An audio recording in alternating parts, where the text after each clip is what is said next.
Yeah, so I just wanted to welcome and say thank you so much to Dr. Rothenberg. We're so happy that she's here. She's so generously giving of her time and expertise and knowledge to us today.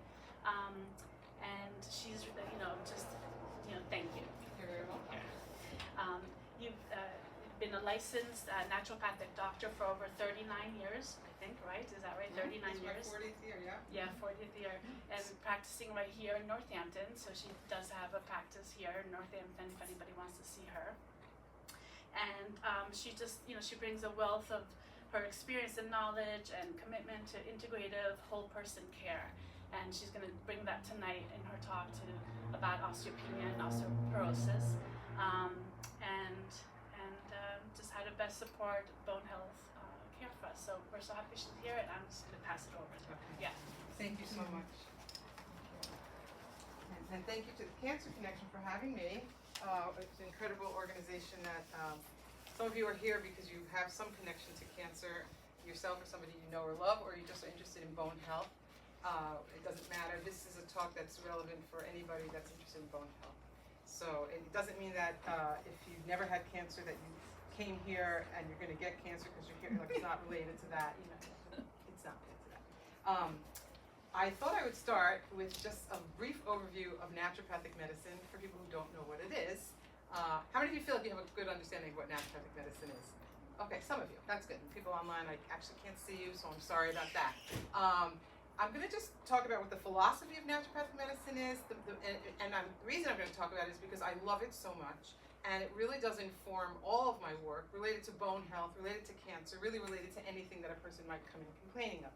And I have a general practice. I treat people, little kids with earaches, and people with eczema, and people that are anxious or depressed or can't sleep. I don't have a practice that's entirely around cancer and cancer patients, although I do have a lot of street cred with that group because I am a 3-time cancer survivor myself. I had breast and ovarian cancer in 2014, hit the jackpot there, and then 10 years later I had ALL leukemia, probably secondary to all the chemo I'd had a decade before, and I had a stem cell transplant about a year and a half ago. And I'm living proof. That's what they say, living proof here. I did a triathlon a couple of weeks ago. I'm in very good shape. You can take me off your worry list, your prayer list. I'm doing great. I don't want anybody to worry about me. In naturopathic medicine, the very first concept is that we look to treat the whole person, not just, in this case, the bones, but the whole person, what's going on for them in terms of their emotions, their cognition, as well as their whole physical body, their digestion, their urination, their sleep, their breathing, etc. And that's a beautiful thing. It's not that many words to say, but to actually do it and do it consistently, I think is a challenge. And it's not the way our conventional medical world is set up. I am entirely, profoundly grateful for conventional medicine. It has certainly saved my life many times over. However, for people that have chronic illnesses and things that are kind of falling between the cracks, it's not always going to be the way people are going to get necessarily the best results. And there's no reason not to do conventional medicine with more natural integrative medicine. They work very nicely together, which will certainly be the case with bone health, which we'll get into. Another philosophical point of naturopathic medicine has to do with stimulating the body's inherent healing capacity. That we're all born with a fair amount of capacity to get well and get better and stay better if we can kind of clear away the obstacles in the way and give ourselves the best possible raw materials, if you will, to work with. So stimulating that inherent healing capacity. And then we're interested in the role of doctor as teacher, where I'm not so much interested in fixing people. I'm interested in sharing information and sharing what the data and what the research show in order to give people the best that we know of possibilities of help through leaning into the next philosophical point, more natural medicine approaches having to do with nature and the world of nature, but things that come from the natural world, water, air, food, touch, things like that. So stimulating the body's inherent healing capacity, but also using things from the natural world instead of a lot of synthetic things that sometimes come with their own set of side effects, etc. And then, you know, we are really interested in cross-referral. I love to get referrals from my medical colleagues, and I refer out all the time for both diagnostic and treatment purposes.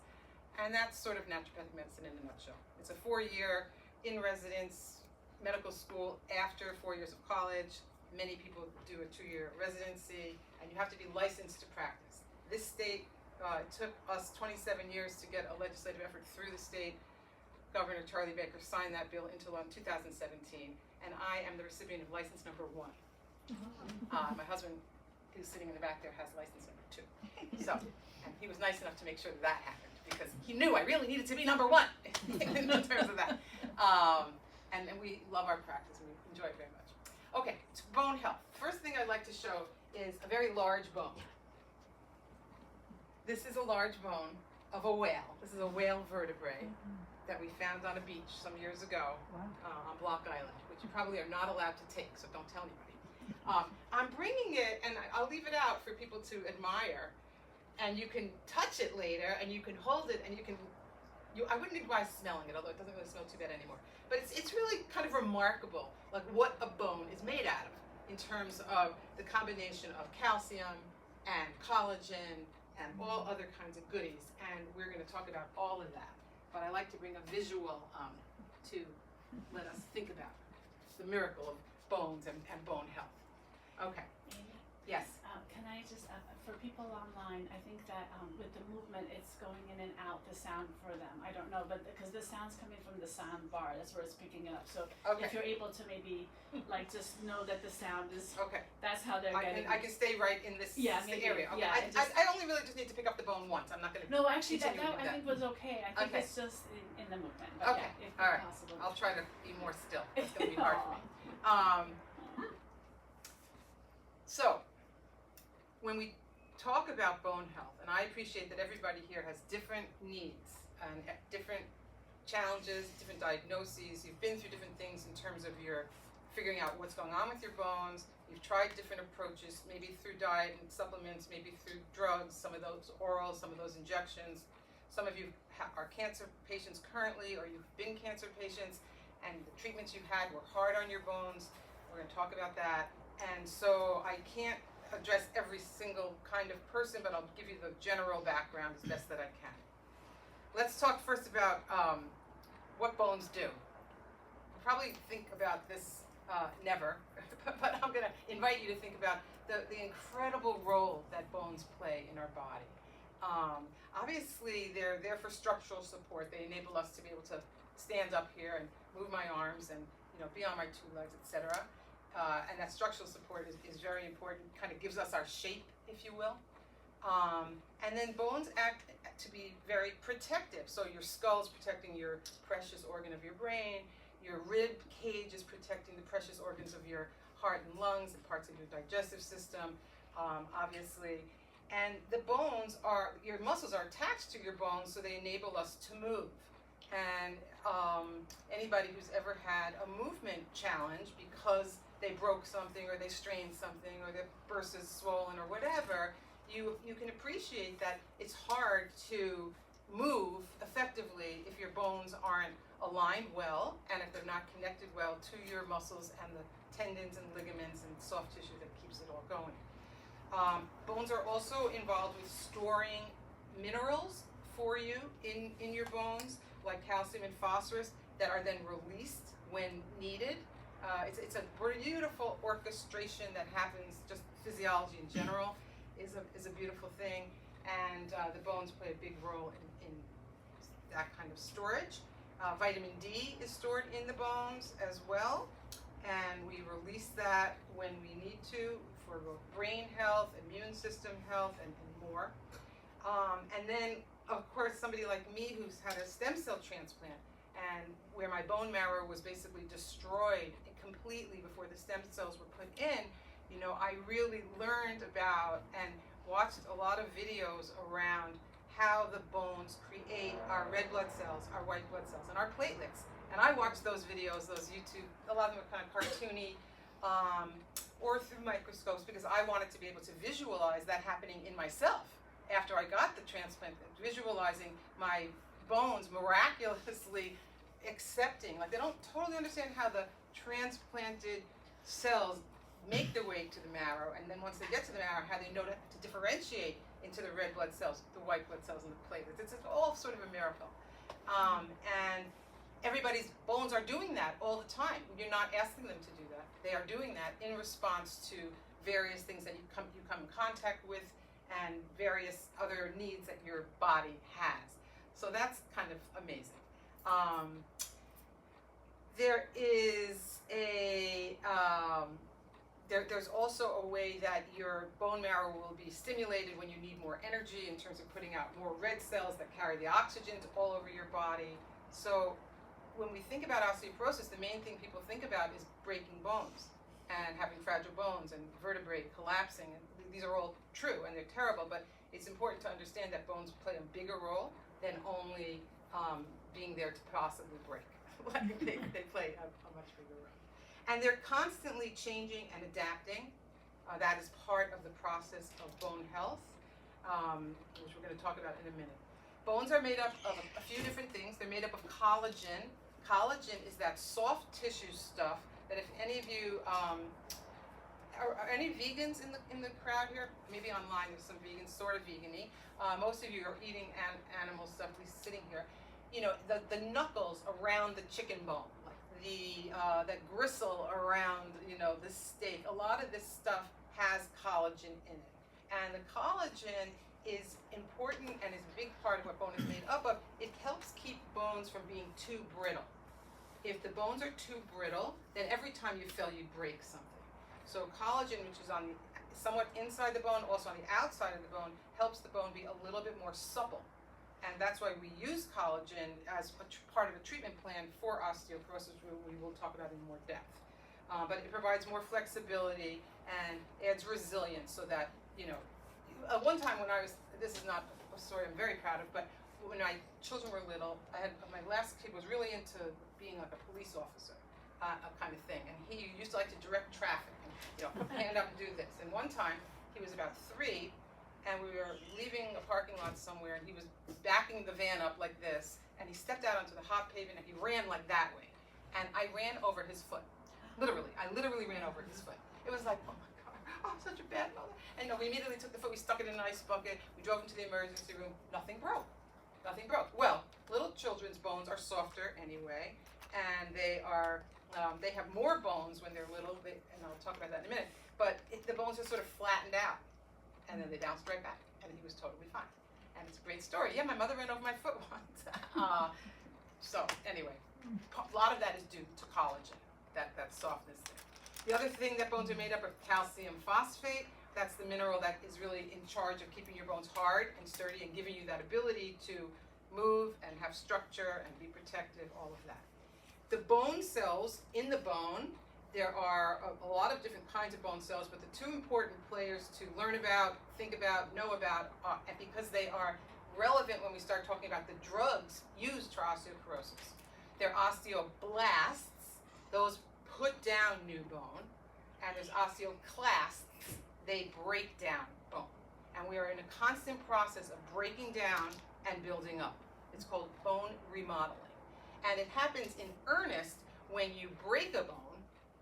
The body knows how to go in there and clean up all the debris and then put down healthy bone. But it's happening every day, all the time. It's not just if you break a bone. So that kind of remodeling process is the one that we're going to lean into when we start talking about nutrition and supplements and the drugs that some people are going to be prescribed. So there's also on the outside of the bone something called periosteum. It's very nerve-filled.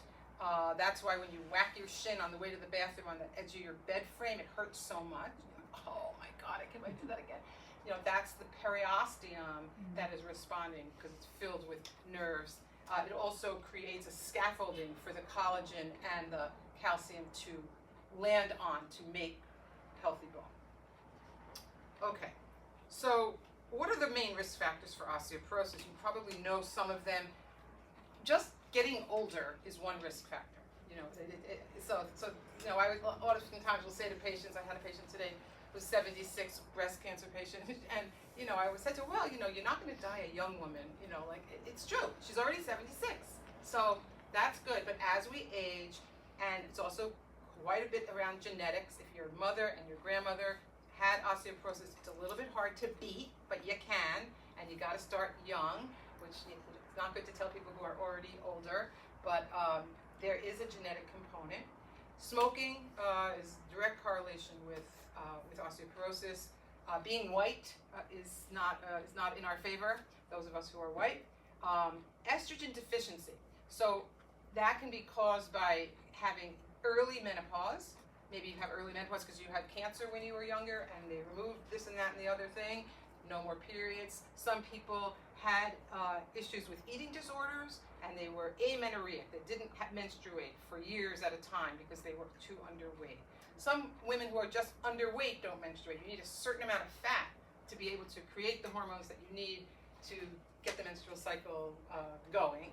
So people that have had long periods of time without a period, that is a risk factor for poorer bone health. Poor nutrition for all kinds of reasons. People don't have access to food. People haven't learned about healthy eating. People make poor choices, etc. Low weight in general.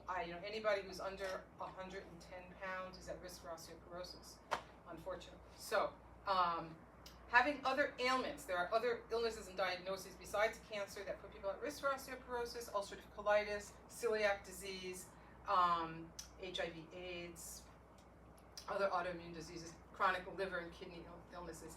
People that have low access and exposure to vitamin D and sunlight. We're sort of chronically vitamin D deficient as of people living in the Northeast. Not everybody. The normal ranges of vitamin D, the high 20s to the low 70s.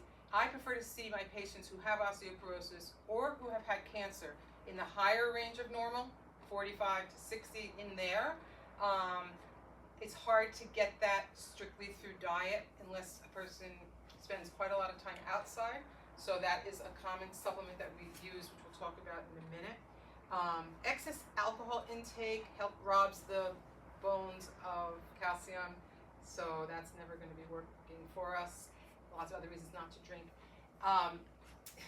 which is always the least favorite thing that I say in a talk. People say, people ask, and how much is a safe amount of alcohol to drink? And I say, actually, the safe amount of alcohol to drink is 0, but that's never a popular thing to say.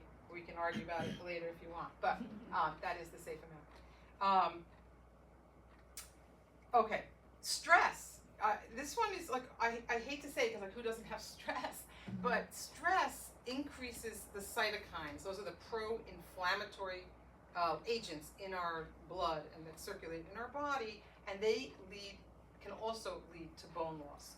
So that's a problem. I'm going to talk about medications that are associated with osteoporosis in a moment. What about fracture? So there's two things we're talking about. One is like bone density, and one is the tendency for fracture.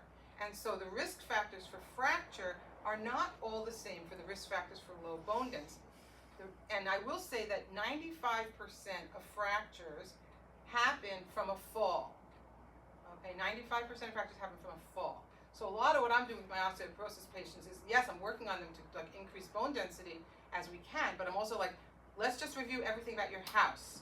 Area rugs, bad. I mean, they're gorgeous, but they're just a trip, opportunity. Making sure like the railings are good and the steps are not loose.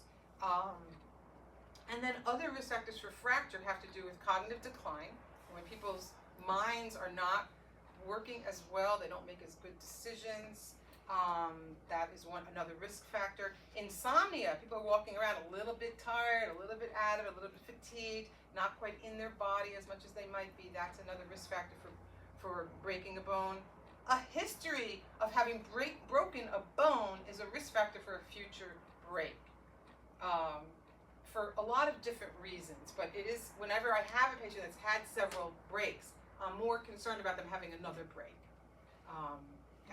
Impaired vision can be a risk factor.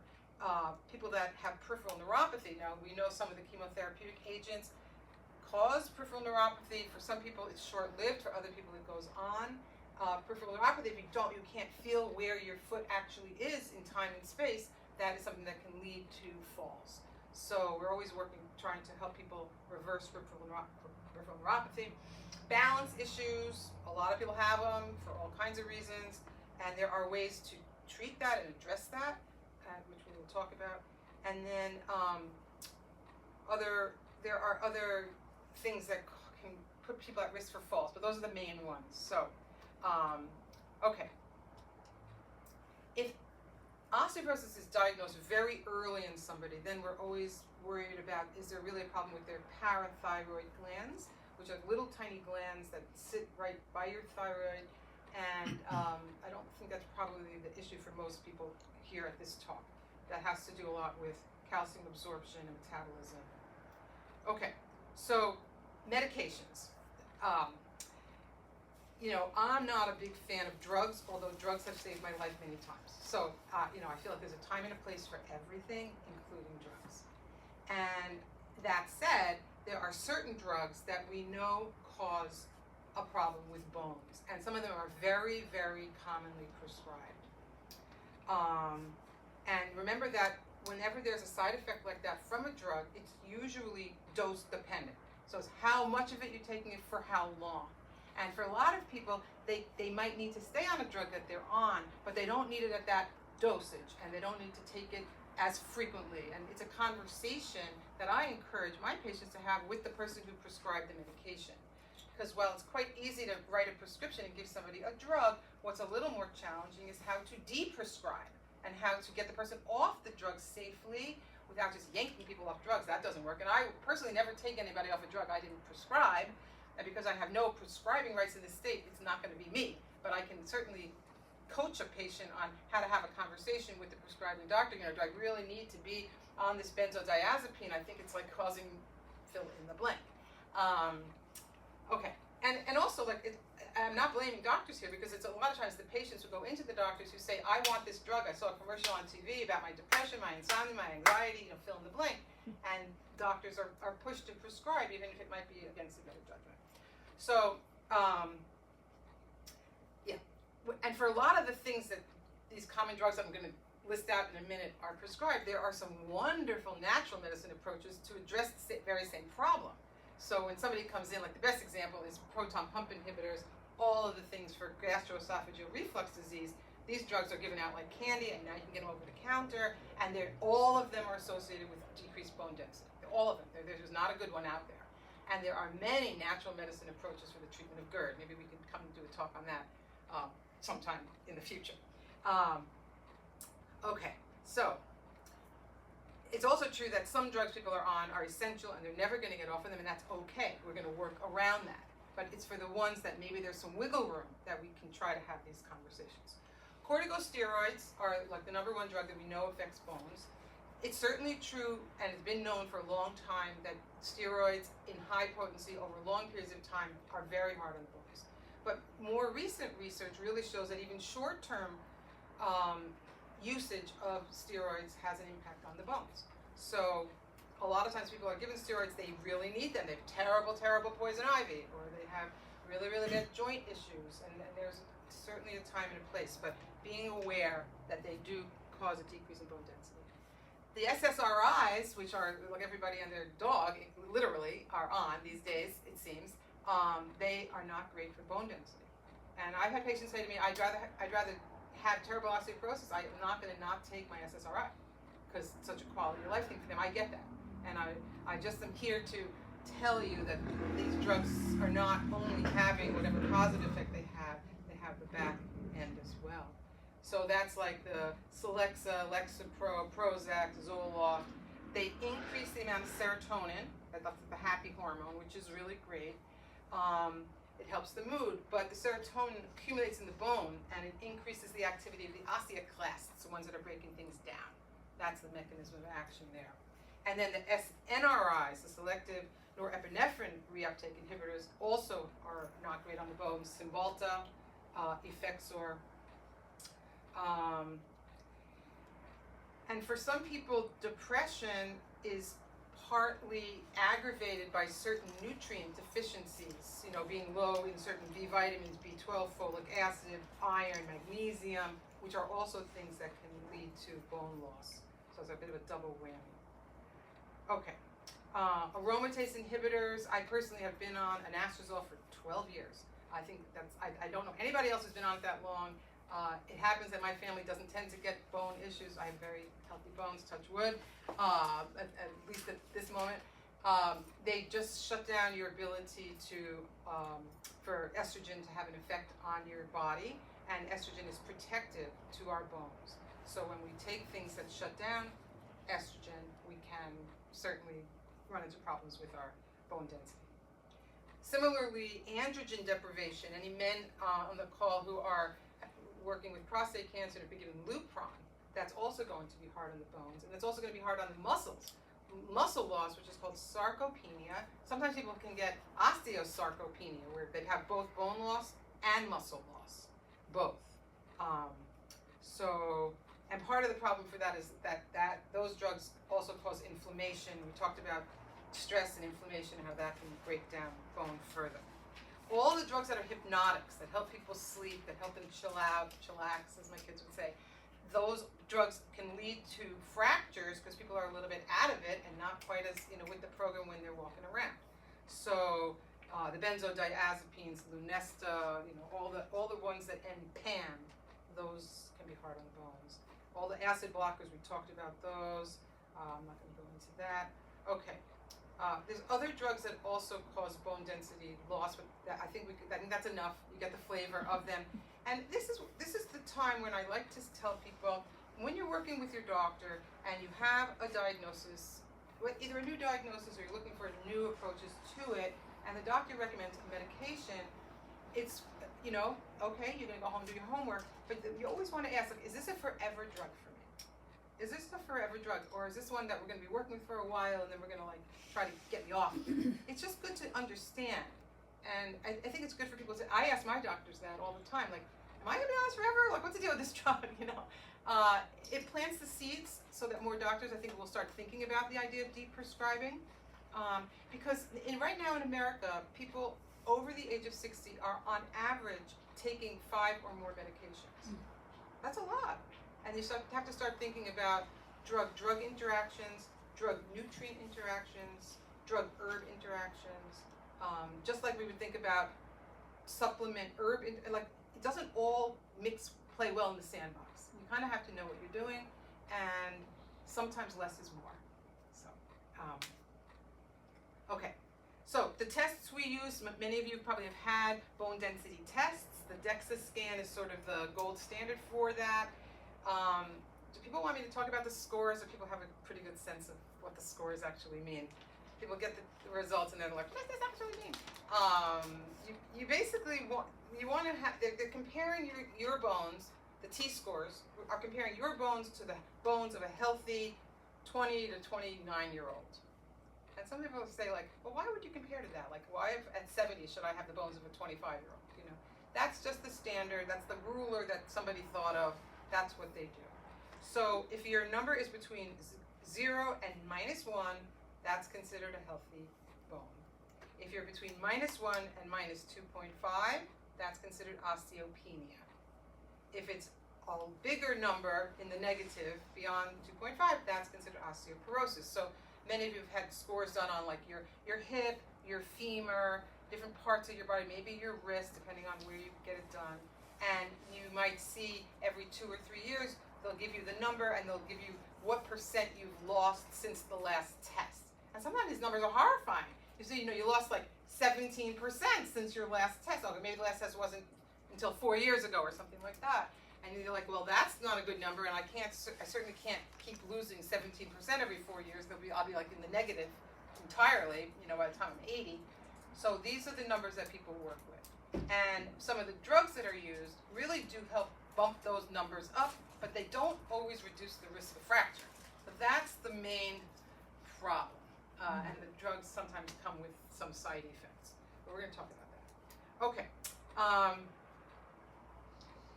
There are other tests that are sort of coming, that are available, not locally. And here, if you try to get a bone density test in this neighborhood, I called about 3 months ago or so. I needed a follow-up bone density test, and they gave me, 3 months ago was in the summer, they gave me a date in the winter of 27.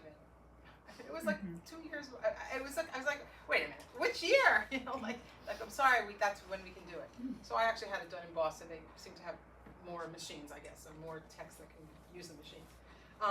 There's some ultrasound bone density tests. There are some that are done with,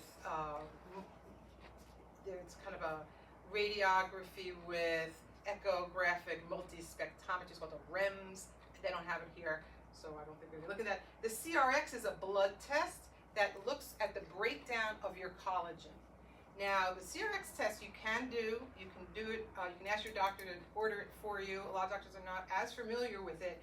I don't use it that much because it's not been codified well enough for me, but some people like it because insurance will only pay for bone density tests, depending on your insurance, every 2 or 3 years, in my experience. So some people want to know, like, is what I'm doing and what I'm trying, is this drug that I've been given, is it working? And if it's not been working, you know, what else should I maybe be thinking about? So that might be something to ask your doctor about. You know, am I a candidate for a CRX test, and will I be able to tell anything about how our treatment plan is being effective or not? We're also going to be testing vitamin D levels. As I said earlier, we like those in the high normal range. There is an online test you can do. It's called FRAX. It's just you answer questions.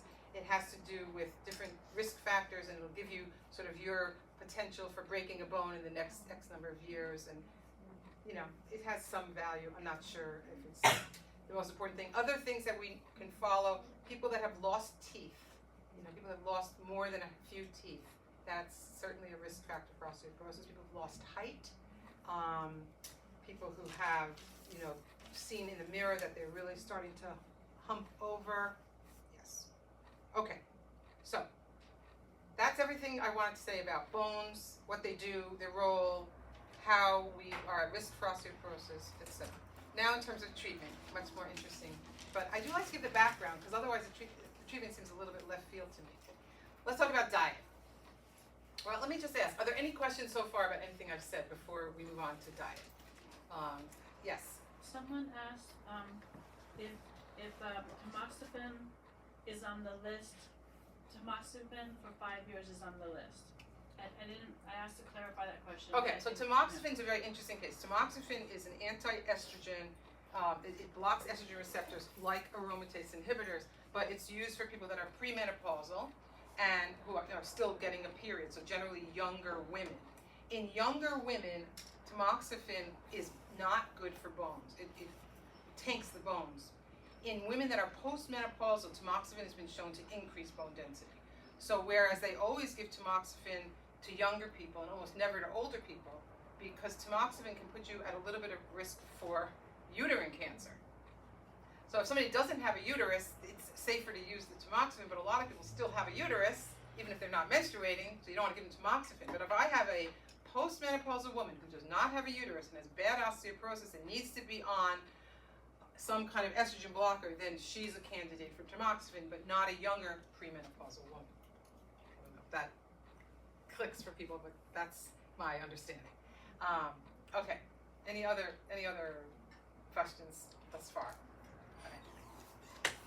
Okay, diet.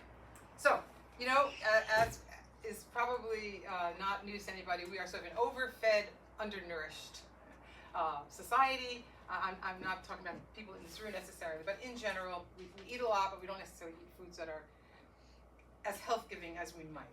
So for people with cancer, and people with osteoporosis, and people with heart disease, and people worried about cognitive decline, it's basically the same diet. This is the thing. When you eat a healthy diet, it's going to help so many things.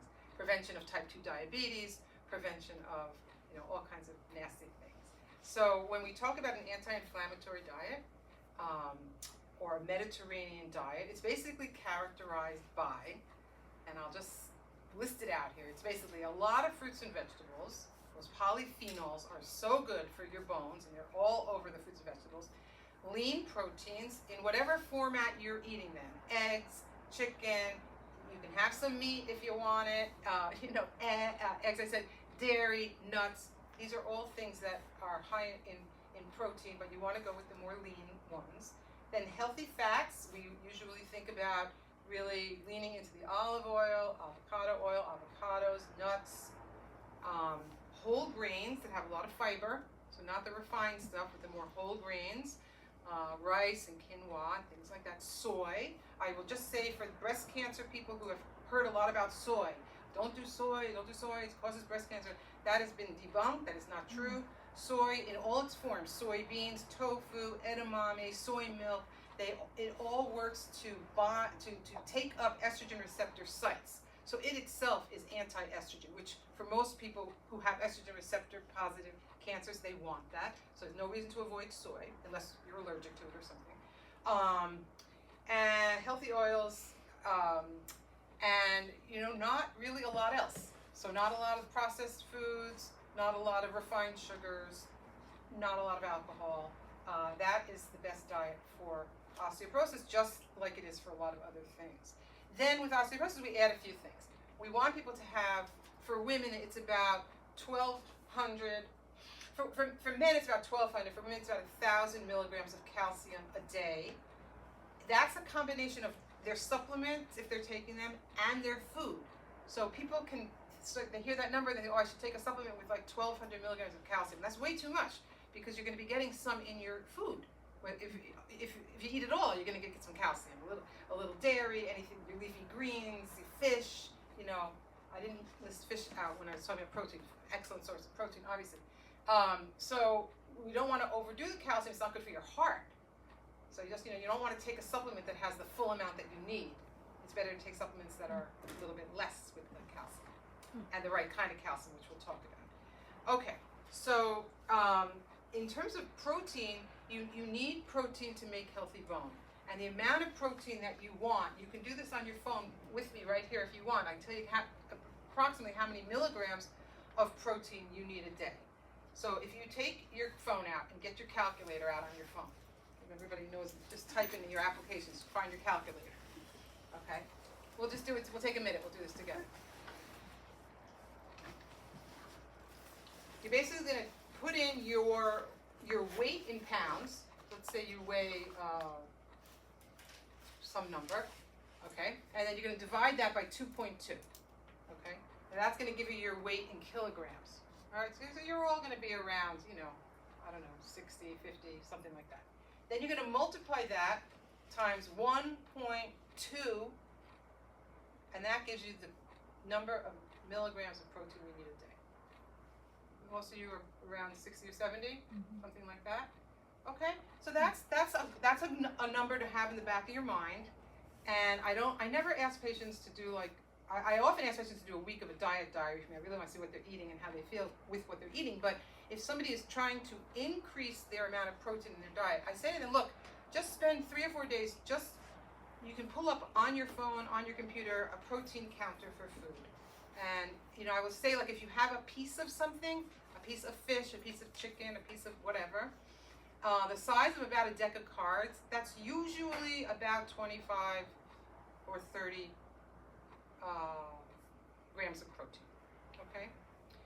So then you're halfway there, right? And then, if you have a couple of eggs, well, that's 7 or 8 grams an egg. And then if you have a spoonful of peanut butter on a rice cake, then you got another 7 or 8. And now, you're up into around the 45 range. And then it's a matter of, okay, how am I going to get 15 more grams of protein? Well, I have 2 words for you. Basically, cottage cheese. If you like it. It is very, very condensed and very high in protein. It's just like a miracle food. It really is. I don't know what they do to it to get those, smash that protein in those curds. It's a very, very good for you food. I know some of you don't tolerate dairy. That's not going to be your answer. But I know for me, on days that I work, I just don't eat as much. So those are the days when I'll make a smoothie and I'll use a scoop of protein powder, pea-based organic protein powder, 15 grams of protein. And that often gets me closer to the number I need. And if you're not, it's not like a punishment. And if you don't get there every day, it's not like you're going to get struck down by lightning. but it's something to be doing consciousness raising about. For a lot of people, they are only getting 30 or 40 grams of protein a day, and not enough to make healthy bones. It's not enough for a lot of things, but it's not enough to make healthy blood, etc. So lean into your proteinaceous foods as you are able. And if you can't do it with your diet, then use some of these supplements that kind of help, is what I would say. And there are some really nice ones on the market. I like the organic ones that have no taste, but I have patients, I love that chocolate one. That chocolate one really gets me going in the morning. All right, that's fine. As long as not too much sugar involved. Okay. This will also help prevent the loss of muscle. And we know that having the strain of the muscle on the bones is what helps keep the calcium in the bones. And we're going to talk about exercise in a minute. Okay. Anything else I want to say? Fiber is also important for a lot of different reasons. It helps to regulate blood sugar. It helps to ensure good bowel movements. It also helps to feed the microbiome. The little bugs that make up our microbiome, the more we study it, the more we appreciate that. The microbiome is involved with everything. Microbiome is like everything between your clavicles and your hip bones. That's not like a joint, a bone, an organ, your omentum. It's just the milieu that it's all living in. And the microbiome is made up of tens of thousands of bugs. And the bugs themselves need nourishment. And the nourishment they get is from our non-soluble fibers. So that's the things from fruits and vegetables that we don't really digest, but we use them to feed the microbiome. That's why whole grain bread is better than a white bread, brown rice nominally better than white rice, the pastas made from some of the legumes are probably better than your white pastas. That the higher fiber is going to feed the microbiome, which is going to help you in a lot of different ways. 30 grams or so of fiber a day. You can do some consciousness raising about that if you want. Okay.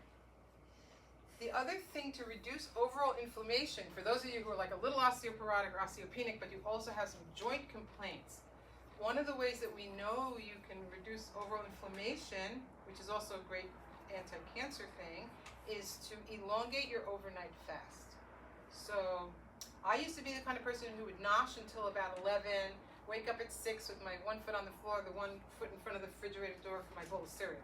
I had a 7-hour overnight fast. Well, I've mended my ways, and now I pretty consistently do a 14-hour overnight fast. Now, I didn't go from 7 hours to 14 hours.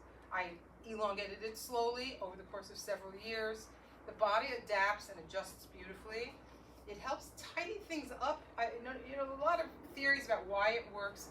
I think it's good to give your digestive system a bit of a break and a bit of a chance to recover from everything. And then your digestion kind of gets a little bit organized and tidied up as well. And it's anti-inflammatory. So that's good. A lot of people ask me about coffee. 1 or 2 cups of coffee a day is fine. It's not going to cause osteoporosis for anybody. It is the single best source of antioxidants in the American diet. So we're not going to be yanking coffee away from anybody anytime soon. Don't worry about that. And if you're working on your calcium intake, you can throw some milk in there. Probably be the best thing. All right. So we're going to talk about supplements in a minute, but let's jump over to exercise. I think about exercise in 3 forms: something aerobic, something bendy stretchy, and something that is weight bearing, resistance training. And for people with bone density issues, the most important thing is not to get injured. So if you're going to start a weightlifting kind of program, you really want to go with somebody who understands an older person's body and can teach you proper technique with the right amount of weights and the right amount of repetitions so that you don't get hurt. I personally am a gym rat. I love lifting weights. I go twice a week. I do my whole thing around the whole room. I do maybe 12 different machines. I do sets of 12. I have somebody show me every couple of years. I have the nice person behind the desk come and show me, make sure I'm doing it right still. And is this the right amount of weight for me? I think that's very important. TheraBands are a beautiful way to do resistance training. They're very cheap. You can start with a real stretchy one, so it's not that hard. You can find some really nice classes online. TheraBand workout for osteoporosis. It's an older gal. I've sent millions of people to her, it feels like. She's very kind and encouraging. And then something aerobic, every day if you can, or at least 3-4 times a week. Walking is adequate. You don't have to do more than walking, but everything in that category, swimming. Swimming is not great for bone density. There's no resistance. So they have found that a lot of Olympic swimmers have very low bone density. But they have very little chance of fracture because they're so coordinated that they don't tend to fall. There's an interesting, combination of things.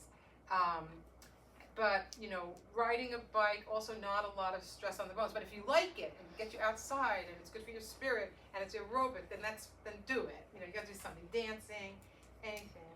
And then something stretching. Like I'm a big fan of yoga. People do get hurt in yoga. There is a wonderful yoga class on Sundays in Amherst. It's free by donation through Everyday Wellbeing. It happens at Andy's Greenhouse all summer and part of the fall. Then it moves to the Munson. And on Sundays, Linda Castanova teaches a yoga for osteoporosis, yoga for bone health class. And she's terrific. And she's done additional training. And, really you don't want to go to do something good for yourself and get hurt. So, very, very important. And the nice thing about things like yoga or Tai Chi, Qigong, is that they also work on balance. So if you're not oriented or drawn to those kinds of approaches, then you've got to think about, how am I trying to improve my balance? Some people will do the thing where you stand on one foot while you're brushing your teeth, brush your top teeth for 1 minute, and then switch to the other hand, give your brain really something to work on, and use your other hand and stand on your other foot. Hold on if you need to. To start. Really, balance is something that is acquired over a lifetime, and it also can really go down over the course of a lifetime. So, okay. Exercise. I can't say enough good things about Live Strong, the Live Strong program at the Y. Anybody who is a cancer in treatment or cancer survivor, the program is fantastic. And they cover a lot of this. All right, we really talked about stress quite a little bit already. I'm going to skip on that. Supplements. Let's talk about supplements. Okay, so we talked about calcium. Usually 600, 800 milligrams of calcium is plenty. The most common form people buy, don't write this down because I don't want you to get this, is calcium carbonate. That is the cheapest one. It's the most readily available, but it's not the best one for osteoporosis. It's not as easily absorbed, and it can cause constipation. So what we really prefer people to take, if they can find it and look for it, is calcium citrate. It just has to do with the chemical bonds that are in there.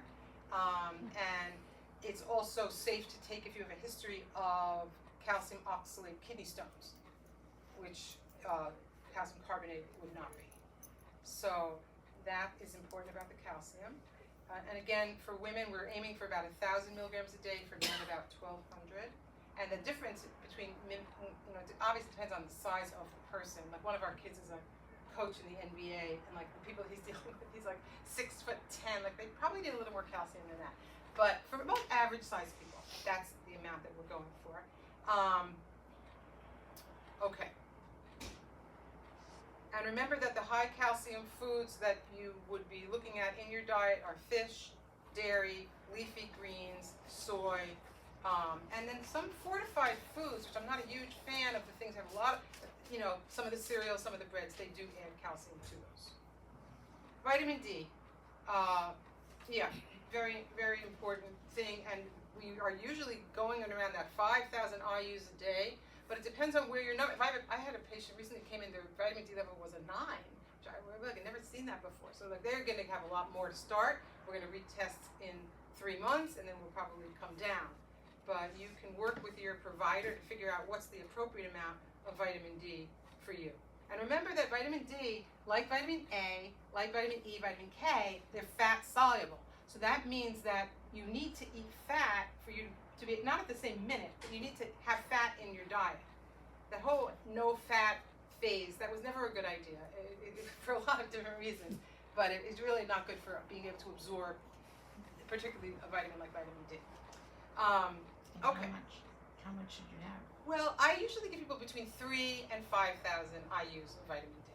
No, I mean fat in your diet. Oh, how much fat in your diet? Well, that's a very good question, and it really depends on the individual. I can't give you the exact number of milligrams of fat, but every meal should have some fat. You know, you look at your plate, there should be some fat somewhere in that, whether you cook the vegetables in olive oil or you have, you're having a little side dish of full fat yogurt with that.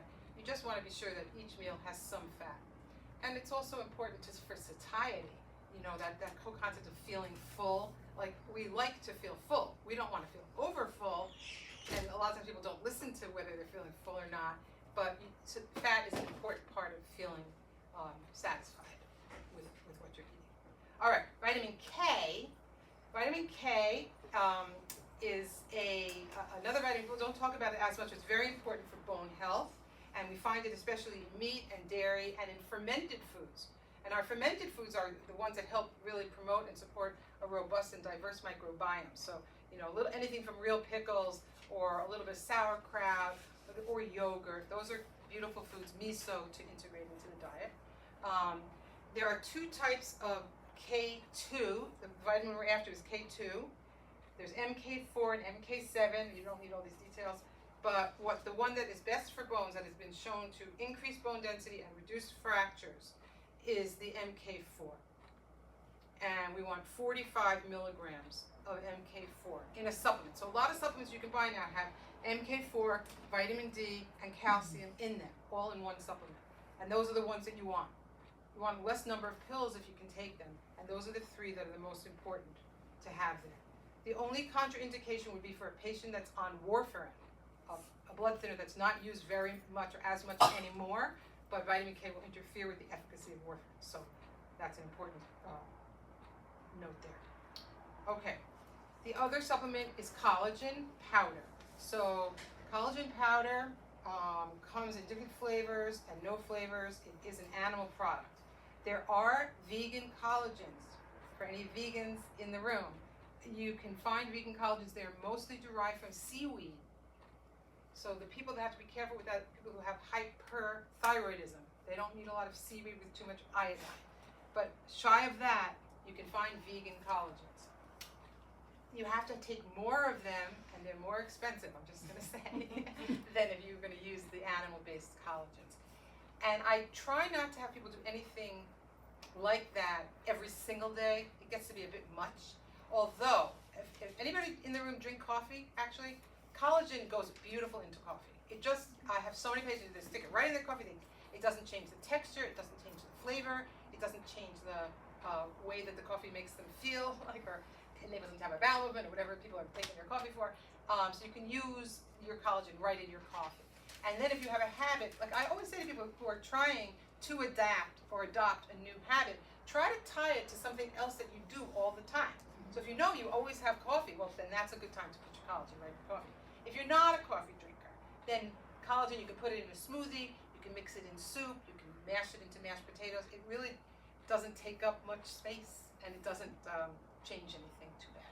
So it's beautiful. It helps the collagen in all areas of your body that require collagen. So when you are being formed, right, after conception, I'm going way back now, way back, and you are developing in your, in the mom's womb, there's a whole part of the body that it's called the ectoderm. Everything that arises from the ectoderm, that's the hair, the teeth, the nails, and the skin, all requires a lot of collagen. So people in my practice who are using collagen because they have osteoporosis, they're like, oh my God, my nails, look at that. Or their hair all of a sudden is like, looks a little more vital. And the skin firms up a little bit. It's a thing. Collagen is a thing that people use for sort of a beauty product, but we also know it's very, very good for bones. So, collagen. I will say that 5 grams of collagen is sort of like the dose that we work with. But you can even do 2.5. You know, a lot of these things you can do half, and it's also going to buy you something. Some osteoporosis formulas list boron, which is another element. The evidence for boron is not good. I would not use a supplement that had boron in it. The evidence is not there, and it's something that they've just thrown in on a theory, and the theory has not been borne out. Similarly with strontium. Strontium's in a lot of supplements that are made for bones, and what we have found with strontium is that yes, it really does help to increase bone density, but it's putting down a bone that is more fragile, and it can really be misleading on a bone density test. So I would not use a supplement that had strontium in it. It's also associated with thromboemboli in certain people that have other cardiovascular risk factors, hypertension, history of stroke, and things like that. So I really go away from strontium, but you will find it in a lot of osteoporosis formulas. Magnesium, people think, oh, calcium, magnesium, you gotta have magnesium. I have not found magnesium in the research to be relevant, pertinent to increasing bone density or preventing fractures. So an osteoporosis formula does not need to have magnesium in it. Now, if you're using magnesium because it helps you relax, or it helps you with restless leg syndrome, or you need it to sleep, or it helps you have a bowel movement, there's nothing wrong with taking the magnesium. It's not going to interfere with the other supplements, but it's not part of what we would use in a bone density supplement program. Okay. Fish oil is not something that I would necessarily give for osteoporosis, but if you're in the habit and interested in taking supplements, I would say that fish oil, for most people, is at the top of the list. It really helps prevent, in concert with a healthy diet, exercise, stress management. You know, it's not a single dose thing, but it's so good for cognitive health. It's so good for your skin. It's beautiful related to immune function. It has some anti-cancer effects. So, I mean, the poor fish of the sea, I feel like they've really gone down in number because of all the fish oil harvesting, but it is an important supplement to consider if you're thinking about your health in general. Melatonin. Okay, melatonin. How many people have tried melatonin for sleep or for something else? Well, first of all, melatonin, it's a serotonin precursor. Okay, so the happy hormone, we make our own melatonin, sometimes not enough, but it helps to build up and boost our serotonin and can help with sleep. It has some beautiful anti-cancer impact. So if people have issues with sleep, I use it. Even if they don't, I say take 3 or 5 milligrams before you go to sleep. People that have cancer, people who have osteoporosis, it's also a good supplement for osteoporosis for a few different reasons, having to do with receptors in the bone that get stimulated, and it's very cheap and there's very few side effects. The main side effect I've heard from patients with melatonin, and it was reported in the literature, some people can't take a lot. They can't take over 3 milligrams, or they get active dreaming, like dream the whole night, and they just like, it was like, oh my God, did I even sleep? So people like that, we just bring them down. We half dose. It sounds like you've had that experience or something. Being chased by zombies all night. Oh With my God, melatonin. the melatonin zombies. Yeah, It was crazy. That's not good. That's not good. Not good. All right. So, all right. I want to save a bunch of time for questions and answers. Let me talk a little bit about the drugs, because a lot of people are freaked out about the drugs. There's a lot of them. They're newer. They're relative to my years in practice, and some of them are really interesting. The one that I would say for you gals on the call or watching this at another date who are about to stop having a period, you're perimenopause and your period's about to stop. As long as you didn't have estrogen receptor positive cancer in yourself, you are a beautiful candidate to do estrogen replacement therapy for about 10 years once your periods stop. Now, for some of you people, this ship has sailed. It's not relevant. It doesn't help if you started at 70. It doesn't help. You got to do it in those 10 years right when your period stops. So if you're in that, if you have daughters in that age range coming up, just keep planting that seed. Consider estrogen replacement therapy those first 10 years after your period stop, because it will really, really improve and increase your bone density, give you a head start for when you hit menopause. It will help prevent cognitive decline. It helps prevent cardiovascular disease. There's literally no reason not to do it. And this is something that has been flipping, flopping in my career. When I first started, everybody was on estrogen replacement, and the breast cancer rates were going like that. It was terrible through the 80s and 90s. And when they kind of came out in the late 90s that this is not good for people, the breast cancer rate, and they took a lot of women off it, the breast cancer rates went right down, but the cardiovascular rates went up. Later on, cognitive decline, bone density terrible, osteoporosis terrible.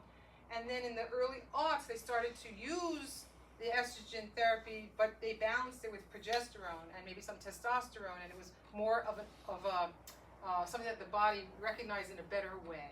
And that is now what is being offered, and I support it 100%. And people say, well, you're a naturopath. Why would you give somebody? I'm like, look, the research, I'm looking at the research, it's like if I was back then, I would be taking it. Of course, I wouldn't be because I had estrogen receptor positive cancer, but you know what I'm saying. So it's something that if the shoe fits, wear it. It just helps the osteoblasts put down new bones. It slows down the osteoclasts. It's a beautiful thing, but it's not going to work for a lot of people sitting right here. All right. In terms of the osteoporosis meds, we have the ones that are, we call them anti-resorptives. They prevent bone loss. Those are the ones like Fosamax, Actonel, Boniva, Reclast, Zometa. I'm sure some of you have heard about these or been thinking about them. They inhibit the osteoclasts from activity, and they reduce the amount of bone that's getting resorbed. Is that also Prolia? No, Prolia is a monoclonal antibody, which I'll talk about in a second. The bisphosphonates, they give a moderate increase in bone density. It's not a lot. And they do seem to prevent fractures in the vertebra in your spine and your hips. But there are side effects that people don't like, GI irritation. There is a rare femoral fracture incident with the bisphosphonates that are problematic. There's some of the bone necrosis in the jaw that can be very bad.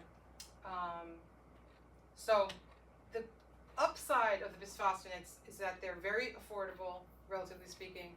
They have a long history of being used. We sort of know what the side effects are. We can look at a patient theoretically, like if I had a patient who had a lot of dental issues and all implants and a lot of bridges, and they've had all kinds of root canals, like I would never put that person on a bisphosphonate.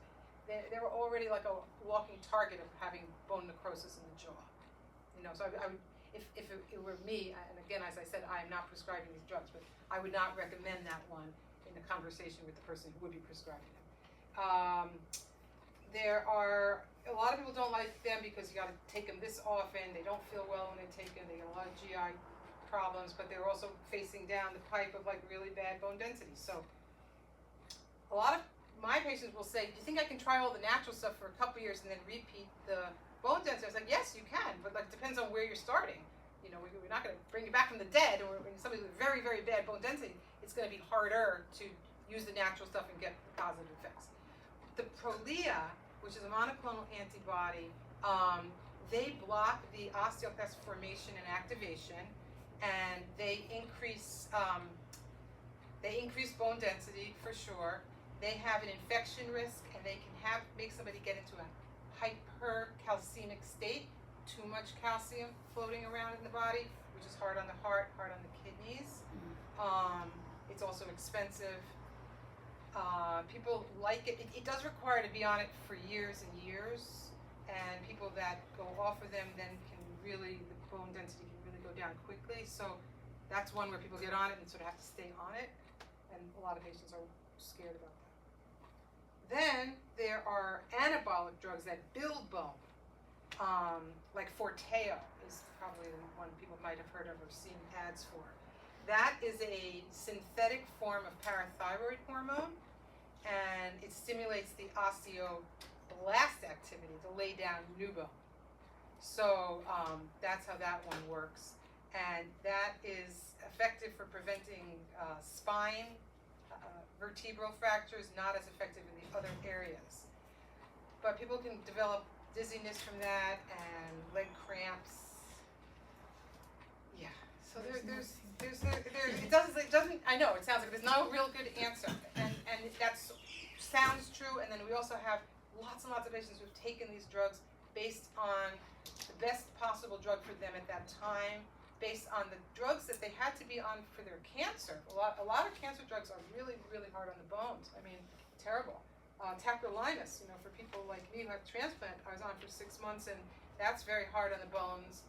Didn't seem to affect my bones, but for a lot of people. So we know that it's like with every drug, and I should have said this earlier when I was talking about the drugs that cause loss of bone density, we're always weighing the risk-benefit. Always. That's always the first thing. Like, is the risk worth the benefit? With chemotherapy, there's risks, but the benefit is that the cancer is going to get taken care of. So same is true with osteoporosis medications.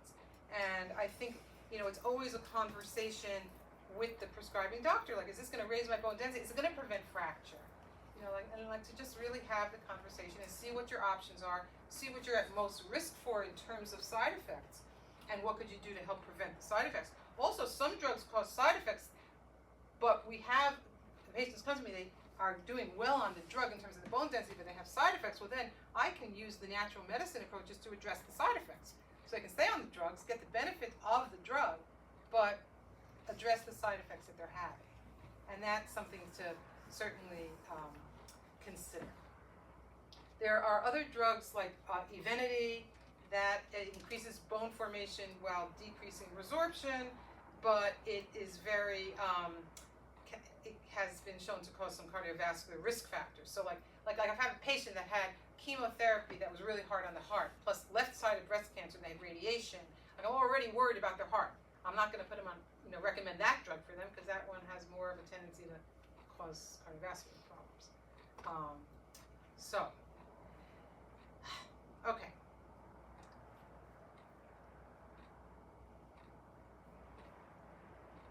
I feel like it's one of those things where there's not a lot of great answers, but they're getting better and better, and there are more, people are living longer. Like, people say, it seems like there's more osteoporosis than there used to be. I'm like, I don't know, I wasn't alive 100 years ago, but I think it's because people are living to be 80, 90, 97. I mean, like, we weren't made to last forever. It's like a car that we had, we was like 30 years old, and somebody says, well, I'm not really sure how long you thought that car was going to last. Things wear out, including the bones. So we have options in terms of nutrition, supplement, exercise, stress management, all things that can little by little help with the bones.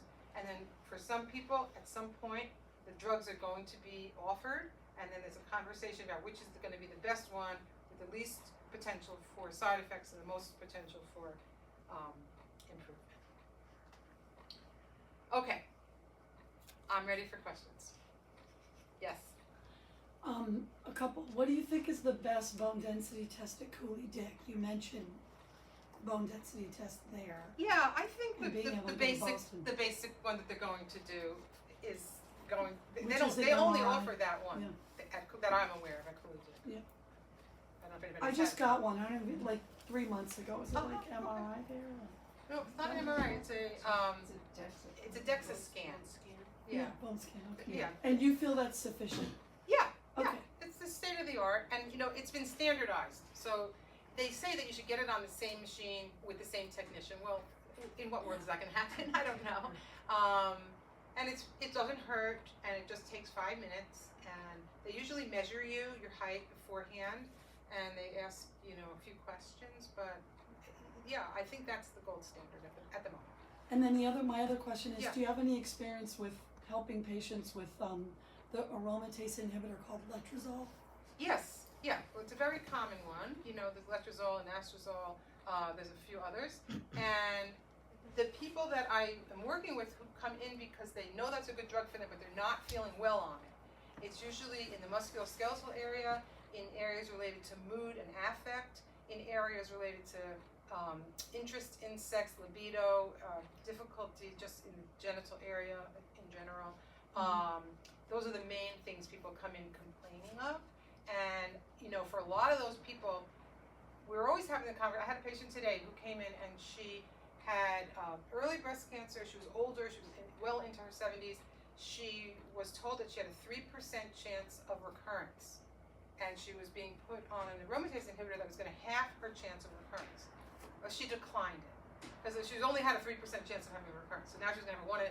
It didn't make any sense. There was some benefit, but it wasn't worth whatever the side effects were going to be. So, but for other people, the drug is shown to be extremely important to their care. And so for people like that, I'm all about the cheerleaders, stay on the drug, let's work to treat the side effects. So, and by work to treat the side effects, I mean looking at the diet, looking at stress management, looking at exercise, and then which are the natural medicine approaches through botanical medicine and more nutritional supplements that can work with the symptoms that they're having. And it's very individualized to the person. It's not like everybody should take fill in the blank, with the exception of maybe fish oil. It's a little more individualized. Yes. I have one from the Zoom. Yeah. Can you speak about, I have a few from the Zoom. Okay. Can you speak about oxalates in the diet that inhibit calcium absorption? Examples are written about are soy products, spinach, almonds, chia seeds, Swiss chard. Is this an issue? Yes, okay, that's a good question. So the oxalates in the diet can interfere with some calcium absorption, but my biggest forms of oxalates that I'm concerned about would be raw spinach, not cooked, and strawberries are one of the biggest sources of oxalates, but also within reason. If somebody has 2 or 3 strawberries, it's not going to interfere with their calcium absorption at all. If somebody was eating a big spinach salad every day for lunch, I'd be like, well, you might want to switch that up to kale or lettuce or something like that, or put a little spinach.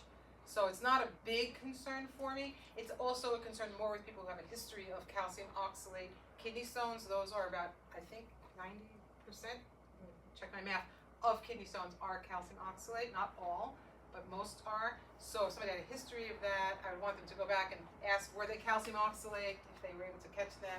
And if they were, then they should be people that do a low oxalate diet, which you can find about, on the internet. It's easy to find. It's not that fun of a diet. There's some really yummy foods that have a lot of oxalates, unfortunately. But I do one more. yeah, go ahead. Any issue with calcium citrate and desupplementation leading to cardiac calcification? My understanding is that calcium from algae is safer. Calcium from algae is terrific, unless it's algae that has a lot of iodine in it, and then you want to be careful with your thyroid. I think that if you're in that right amount of range, you're not overdoing it, you don't have to worry about cardiovascular risk. So if I had a person who was like drinking a lot of milk, eating a lot of cottage cheese, a lot of other kinds of cheeses, and they ate a lot of leafy greens, and then they think they need to take 1,200 milligrams of calcium, I'm going to have a conversation with them about how we really need to modify the amount of calcium that you're getting. Either stop the supplement altogether, or you don't want to overdo anything, including calcium. And I have a vitamin K question. Most K2 supplement, well, there's actually 2 of them. Is taking K and K2 not helpful if combined with vitamin D or calcium supplement? No, oftentimes they're in the same pill. That's fine. Yeah. And then most K2 supplements, so can you just, for someone, clarify, for K2 supplements, the dosage, micrograms versus milligrams, and so you need something like that. You want MK4 vitamin K, 45 milligrams. That's the dose that's been studied. Does that mean that 25 milligrams wouldn't work? No, but the most studies that have the best results have in that 45 milligram range. If that makes sense. Yeah. Yes. I have two questions. Yes. Actually, I have more than 2, but I'll just ask 2. Okay. Well, at some point, if you could speak about reversing, the idea of possibly reversing. Yeah. Okay, so this is a beautiful question. Okay. I feel like you're a plant in the audience. I love it. When I was in naturopathic school, we were basically told, if once you lose your bones, you can never get it back. That has been disavowed by conventional medicine, science, natural medicine, all across the way. I'm not saying that somebody with terrible osteoporosis is going to spring back to have the bones of a 26-year-old. No. But we do see people's bone density increasing by degree.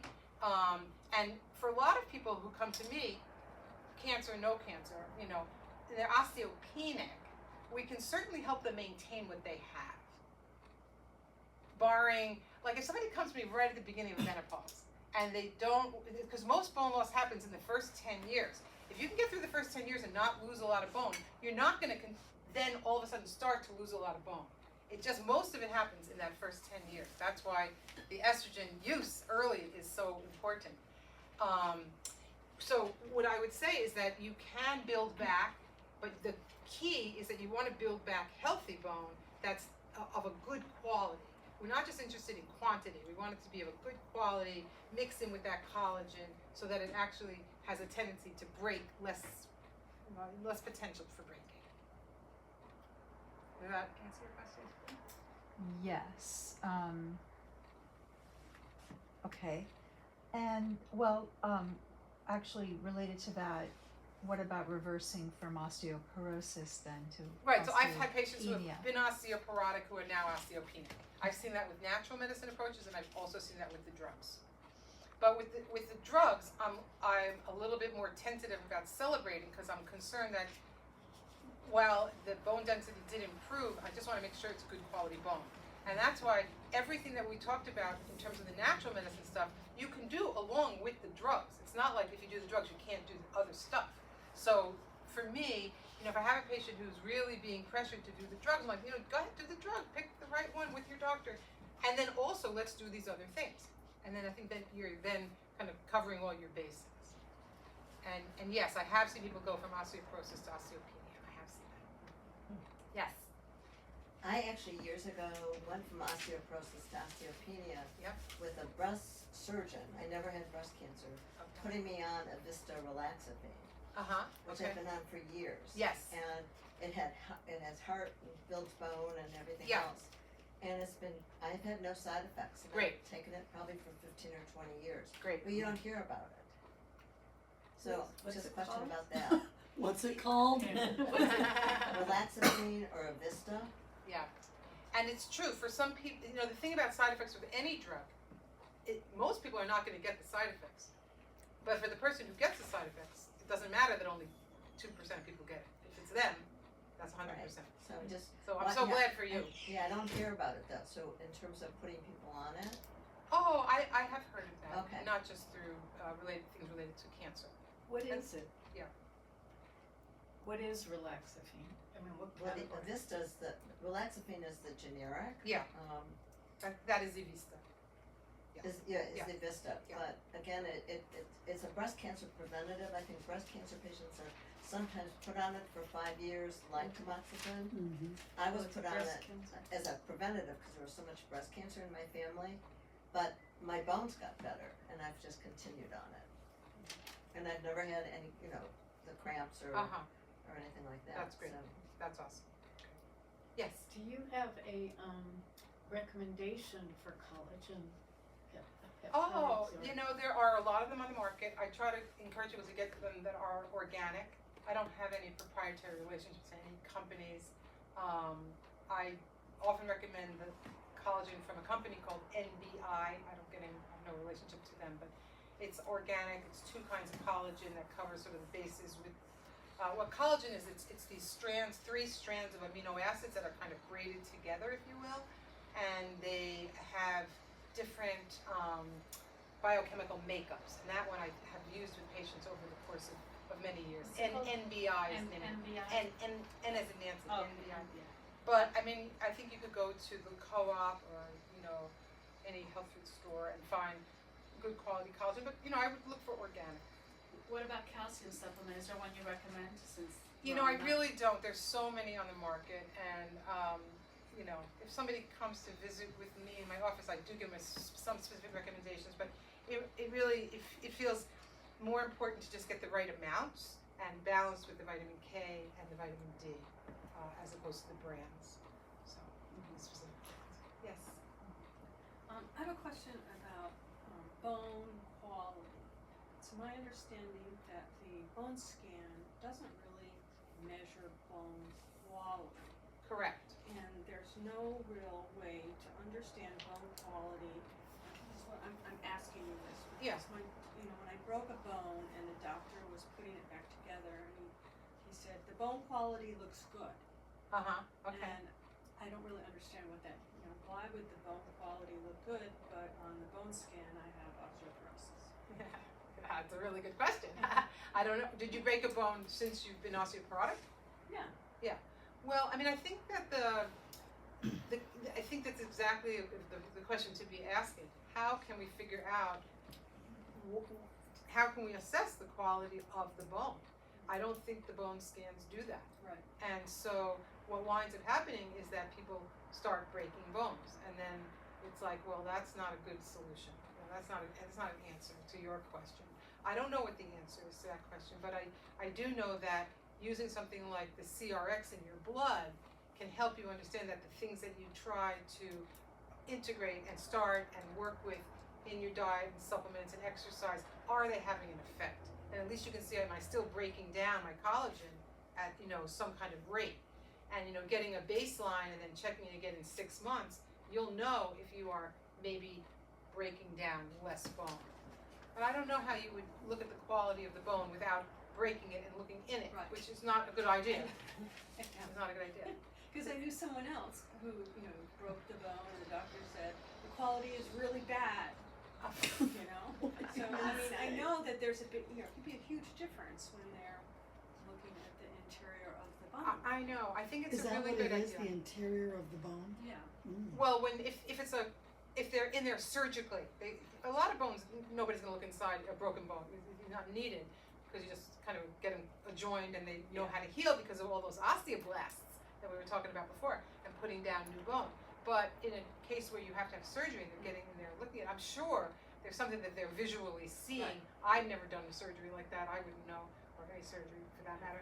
I You think have that's tied surgical knots. I have tied surgical knots, that's right. We were at a bookbinding class together and I was showing how to do a surgical knot. Yes, that's true.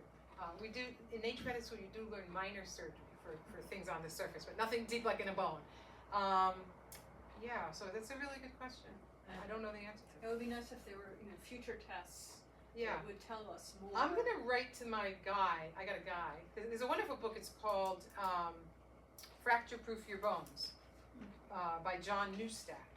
And he really is the naturopathic doctor, just the doctor in general, around, who's done a real deep dive on bone health and which things work. And a lot of this talk is based on that book. You can find that anywhere you can order it. Fracture Proof Your Bones by John Neustadt. So I'm gonna ask him if he knows an answer to that question for you, Nancy, and I'll get back to you, Thank you. because he always likes to hear from me. Yes, Question on swimming.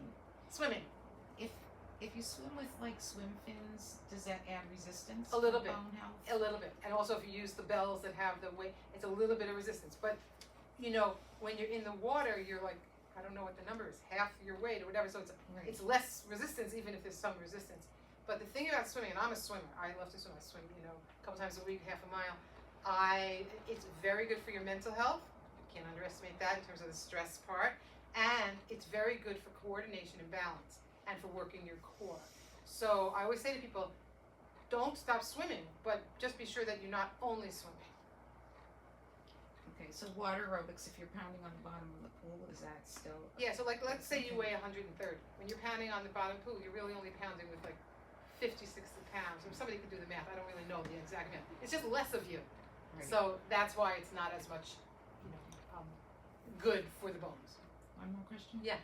Zoledronic acid, if you have that for osteoporosis, because I had it initially after breast cancer, but Okay. now that I have osteoporosis, they want to do that. Is that different? Is zoledronic acid all the same? I don't know what that is. Infusions? I've never heard It's that. infusions. What is it? Zometa. Oh, Zometa? It's the same. Yeah. And so is it different than what? It's the same that they give for breast cancer. Yeah. And then they also can give it to you for osteoporosis. Yes, it is the same drug. It's the same drug. Yes, it's the same drug. Yes, And I that's the was one told you that can cause femur fractures. in a rare setting, yeah. They're called atypical fractures. It's a kind of a weird bone. This is one of your biggest bones in your body. It is your biggest bone in your body, not one of them. It's your biggest bone in your body. It's hard to break. And they call them, they're just sort of rare. They're not that common, and they're unusual, and they just sort of break without a lot of insult. You're not gonna get that. Cancel. Yes. Okay, so since we're running out of time, I have 3 yes/no questions. Okay, yes/no We can questions. Just do yes/no questions. Lightning round. And Here then we go. one regular question. Okay. So yes/no. Okay. Are weighted vests recommended? Okay, weighted vests. Yes, the weighted vests can be very good. The main issue with weighted vests is that you have to start slow with both the amount of weight you put in them and how far you go. I've had a few patients who have really hurt themselves with a compression fracture of the spine with a weighted vest. So it's like, yes, it's a great idea, but like don't overdo it. And they usually come with little weights that you can stick in the pockets. Don't start with loading up all the pockets. Start with just the vest. And don't go 2 miles, just go a half a mile and build up. So I'll go to since Yeah. it was not just against I'll do the one before that. What do you think about MCHC? I don't know what that is. It just says that. What is that again? Sounds familiar. I don't know. Okay, we'll move on to the next one. Okay. Do you recommend a multivitamin too in addition to other supplements? I think multivitamins can be really good unless the person just really eats a very well-balanced diet. Then they probably don't need a multi. And by well balanced, I mean like everything I said before about the anti-inflammatory diet. And the nice thing about a multivitamin is it covers a lot of the micronutrients that you might be missing. The things you only need a little bit of that you might miss here and there. Some people feel better with a multi, energy-wise. They feel like their skin looks better, they sleep better. I don't think it's like an essential vitamin to take. And for a lot of people, I'm mindful of the cost and just like the number of pills. This is like a lot of pills. So I leave that up to the patient usually.